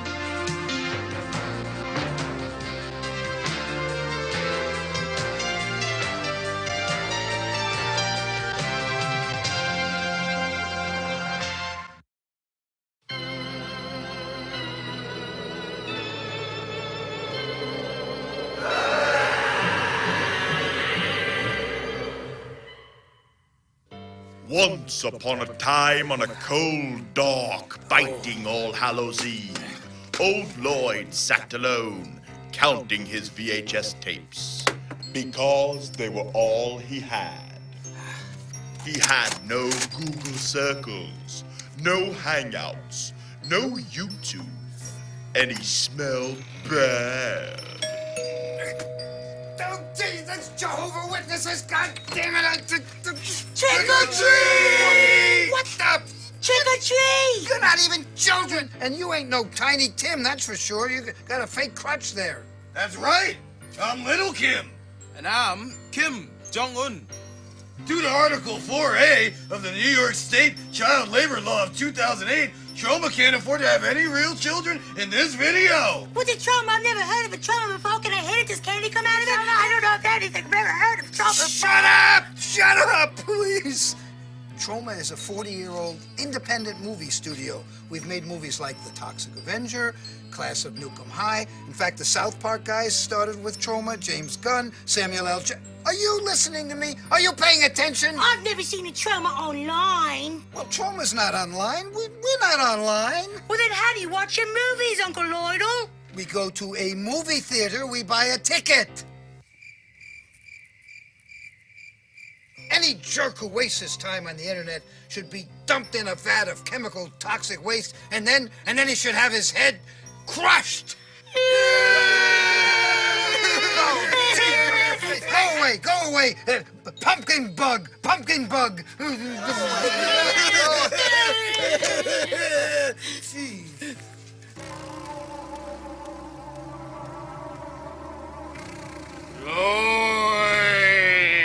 Kabuki man. Oh, that feels so good, Kabuki man. Lloyd!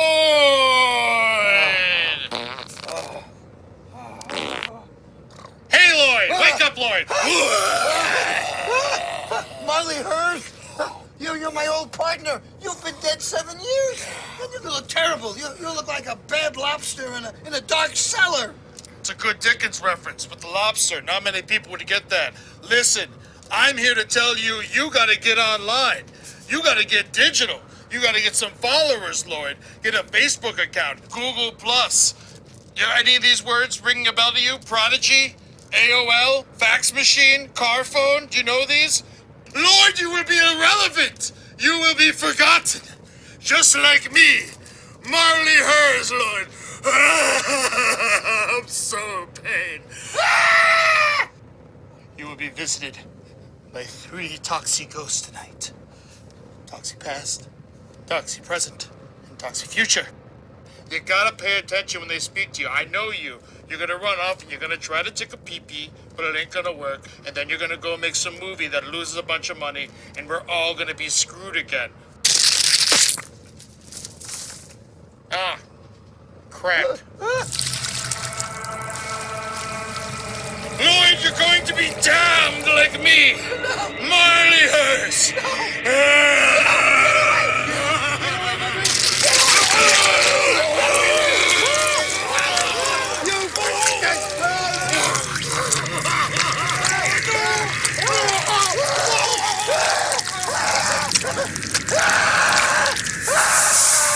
What kind of God? It's a dream or something. I gotta stop the bath salts. Yoo-hoo, Lloyd! Oh, are you Toxic Past? Well, actually, I prefer Toxie Classic. Lloyd, remember the good old days?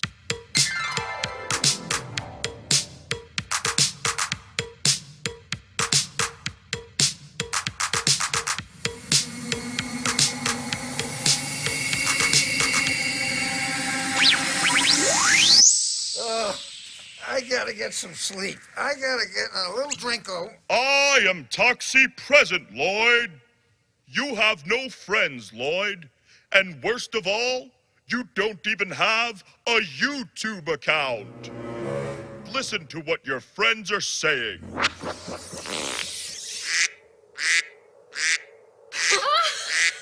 A duck in a tiny hat. What will they think of next? 10 billion views. Look, this YouTube creator has 14 billion followers. You know, I don't understand why Lloyd Kaufman doesn't put Troma online.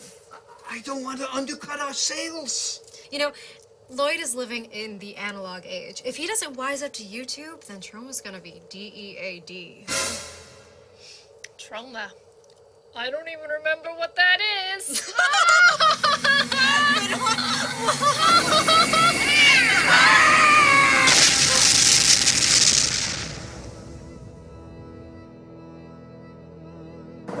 Who are you? I am your creation. I am Toxie of the future. You look terrible, Toxie. What happened? I am addicted to processed flour. Behold, look upon your future and despair. Oh no! Oh, that's awful. That's terrible. It's all my fault. What's happening? Is this all because I didn't go online? Is this because we don't have a YouTube account? And worst of all, it's not even in HD. It's an SD. Oh my God! Oh no! Oh, that green stuff, is that Ebola? Oh no, it's Ebola! This is Ebola chicken noodle soup. Too soon! No, this is terrible. Oh no! Oh no, please God, save me. Lord, save me. Oh, convert to any religion you want, God. Oh, please make it stop. I've ruined the world. I want YouTube. YouTube, God of YouTube, save me.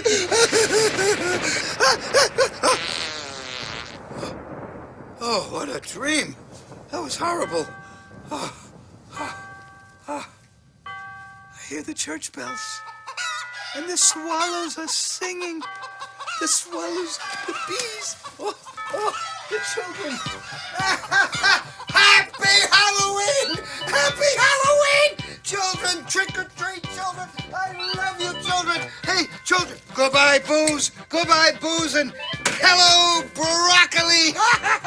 Children, take my car keys. Take my car keys, children, and go get me a YouTube channel. And while you're at it, buy us the biggest Halloween YouTube goose you can find.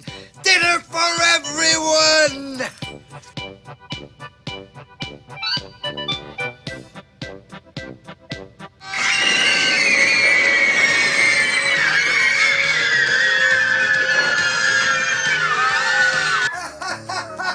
Come on, everybody. Let's end this the way all holiday specials end. We'll sing White Christmas. Come on, you saw it on the Charlie Brown. Let's go. 1, 2, 3.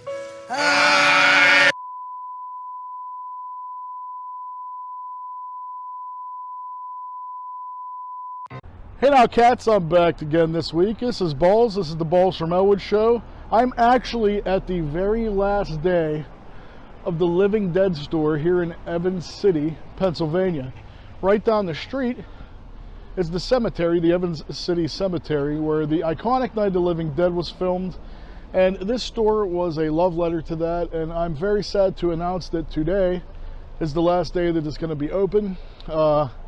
The reason being is COVID has affected a lot of businesses since, and unfortunately, as a horror fan, I'm very sad to announce that this has been affected as well. Today is the last day, so I'm here to actually kind of check it out for you cats so you can see it, and I'm going to go in and there's a museum of the living dead, and we're going to document that too before they close, so let's go inside.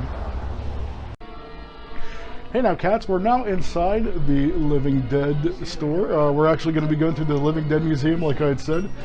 Got the mask on due to COVID. We're going to give this guy here our tickets, and we're going to start the museum. So let's check it out. Here, buddy. Are you ready? How long did it take to make the As you can see here, this is a nice marquee poster of Night of the Living Dead. One of my favorites, actually. There was many things here documenting the production of the film. A lot to do with the cast. Over here, if you take a step, is a life-size recreation of Bill Heinzman's. It was the first zombie to, as you know, come down and start all the chaos with Barbara and her brother, so that's pretty cool.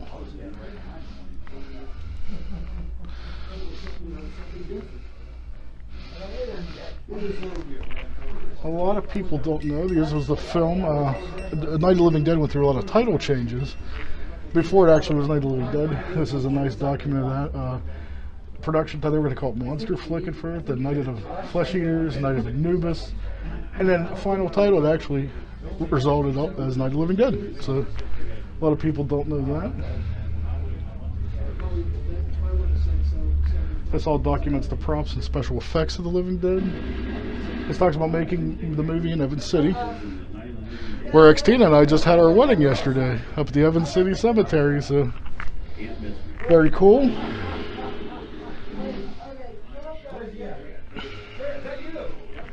Lots of stills, lots of production photos from the film.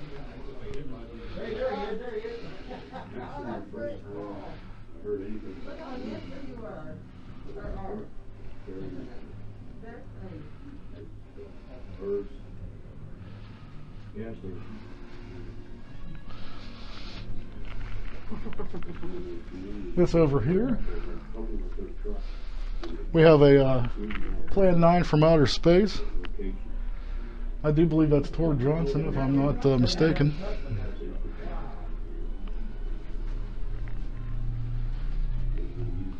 Here, right here, is a beautiful timeline of the Living Dead. Documents all the way back to Night of the Living Dead. And the timeline goes all the way through zombie history. If you go all the way up to the very end here, try to get this timeline here if you could, Xtina. Got Night of the Living Dead. One of my favorites, Tombs of the Blind Dead. Got Romero's The Crazies in 73. 72, Bob Clark's Children Shouldn't Play with Dead Things.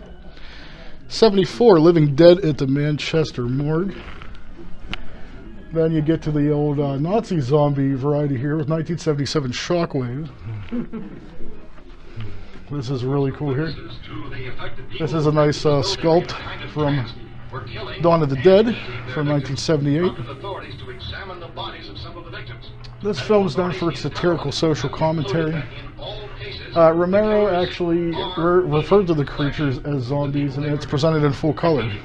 It's before there was always that argument from the first one was as to whether it was zombies or not. So this cleared that up. Fulci, another one of my favorites. 1979 Zombie is on your timeline here. Then you have the zombie video game. 1984. It's actually an homage to Dawn of the Dead. It was actually released by Quicksilver Limited for the ZX Spectrum video game system. A lot of people's never heard of that unless you're a big gamer nerd like me. One of my absolute favorites, 1985, Return of the Living Dead. That was a very big movie in zombie history.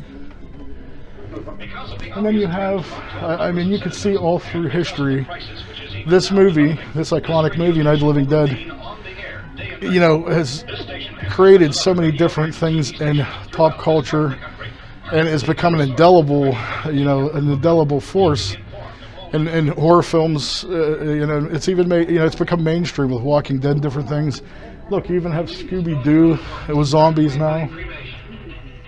You got Day of the Dead. You know, that was 1985. You know, it's even, you know, encapsulated the video game world. The Simpsons, the video game world. Peter Jackson's Dead Alive, another one of my favorite zombie films. The most iconic music video ever made, Michael Jackson's Thriller from 1983. Budget of $1 million, they shot Thriller, and it's still one of the most popular videos ever made. Zombies. Then you have your more modern classics here. You got Resident Evil, remake of Dawn of the Dead, 28 Days Later, Shaun of the Dead. You get into like horror comedies now. Romero's follow-up, Land of the Dead. And I mean, I honestly feel like if this wasn't the case, you know, Walking Dead would have never have become as more popular. You know, such a linchpin for, you know, your zombie television movies. If you didn't have this movie, this iconic movie, zombies wouldn't be nearly as popular as they are in mainstream media today.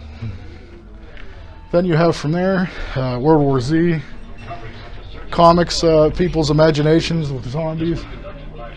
Zombieland, I mean, hopefully this shows you why, you know, people's imaginations and love of zombies just became from just this little movie in Evans City. So, over here,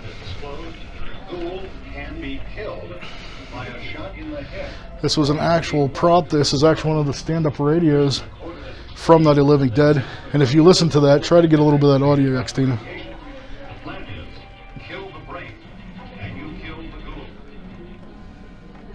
It's actually playing exactly what was playing in the film.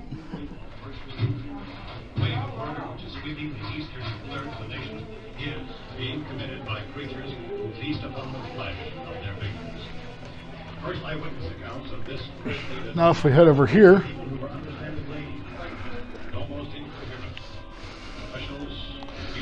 this is the Mall of Fame. Romero actually put this together. This is all the people that starred in all the different Dead films and all their handprints and blood. So if you go through here, it's all autographed. It's all actors and actresses that actually appeared in the Romero Dead films. So that's pretty darn cool, I have to say. It was established in 2009.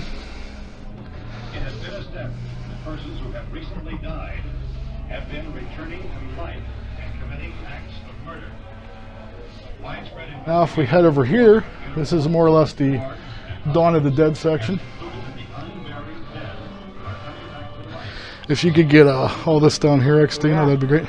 These are all models of Monroeville Mall, the set of Dawn of the Dead. If you could see down there, there's the zombies in the Monroeville Mall by the pennies.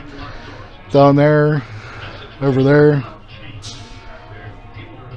There's an actual recreation of a zombie from Dawn of the Dead. There's production props from 1978's Dawn of the Dead right there.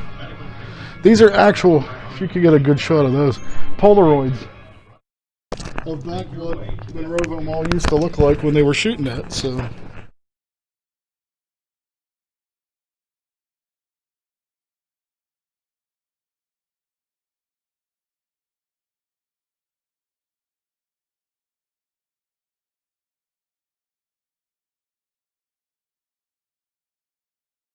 Production props here from 1978. Got an arm and a leg here. You got this fancy zombie guy. Check that out over here. I think this is of interest. This is an actual breakdown of what Monroeville Mall looked like back in 1978 when the film was being made. That's pretty darn cool. That is cool. There you go. Everybody will know. Everybody will know what this scene is right here. Hey, buddy.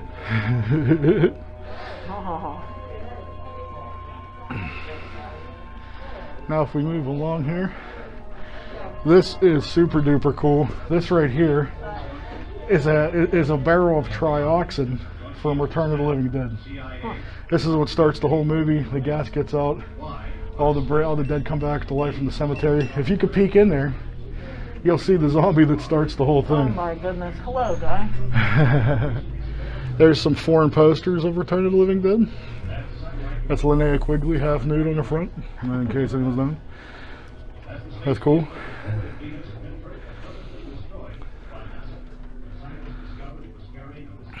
This here is super cool, super tribute to the Thriller video. Got MJ there, all zombieing it up. Oh yeah.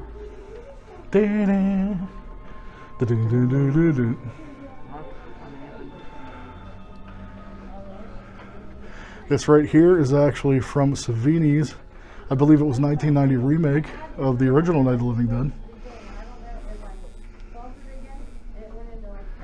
Have some sculpts, some production photos there. Now if we head on over here, this is an actual life-size zombie from Fulci's Zombie. This guy right here you'll know from Day of the Dead. Here we have an original production prop used in the screen of Day of the Dead. It was an extra mask for zombies. And this is the linchpin of the visit. I super wanted to see this guy. This is Bub, as you know. They're classically, training him from Day of the Dead. The newspaper from the Southern Globe that announces the dead walk and the whole zombie outbreak. Now this is cool. This is when we get into the later sequels. This is from Land of the Dead here with production photos. We actually met the dude that played Big Daddy. He was a super cool dude, I have to say. And the last two, Diary and Survival. That guy, I believe, was from the last one. Or no, that's actually Shockwaves. That was a Nazi zombie from Shockwaves, and these two are from the last film. And this right here was actually the shirt that in the blue jeans that George Romero wore when he was filming Diary of the Dead. Rest in peace, George. We miss you. And look, this is just a testament of everything you started. So you might be gone, but your vision will live forever in our hearts and in your films. So, and last on the tour, if you turn around, Xtina. Also, many people don't know in Evans City, Romero's classic film, The Crazies, was filmed here as well. It sort of feels like that now with the pandemic. So, but yeah, classic, another classic Romero film. And this actually concludes our tour of the Evans City Living Dead store and the Living Dead Museum. I hope you cats liked it. I think this was a nice way to end my Halloween show this year. This is Balls and Close. Peace and love, cats. Peace and love. Keep it creepy.